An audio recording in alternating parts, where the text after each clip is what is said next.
Hi there, welcome to Task 6. Task 6 is all around being clear on your objectives. When I'm not working on Banji Sports, I am a guest lecturer at my local university.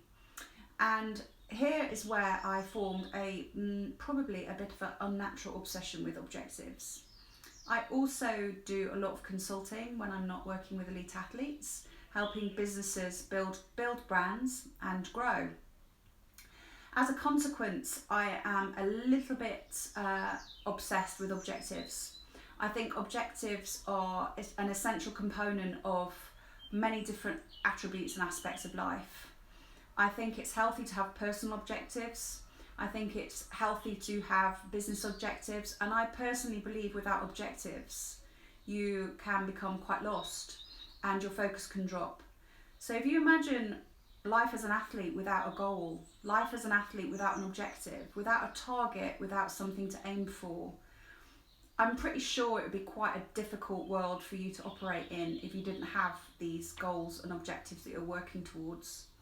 So this task should be pretty easy for you. And what we're asking in this task is to be really clear on what you want to achieve. Really clear around what your short, medium and long-term objectives are. I'll leave you with one tip.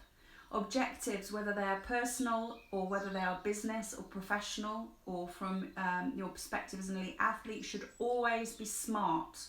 Now, as a recap, SMART means your objectives should all be specific, measurable, achievable, realistic and timed. So without all of those 5 components, your objectives essentially aren't complete.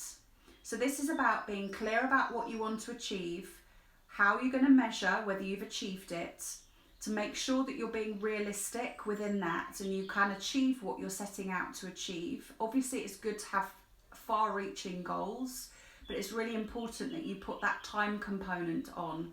So a short-term objectives could be that you're going to branch out and see if you can get some work experience in investment banking by August 2021. And you're going to get a 6-month work experience assignment, 1 day a week, and this is when you're going to do it and this is when you're going to achieve it by. So I really want you to think about what those short-term goals are. So you could have short-term goals that are a week, 2 weeks, 3 weeks. And obviously these goals and objectives will change as we move through, but your objectives also could be longer. They could be a month, they could be 3 months, they could be 6 months. So I really encourage you to think about what these short-term, medium and long-term objectives are and really make sure you stay firm to them, that you stay focused on them, and you can ensure by focusing on them then they can be achieved.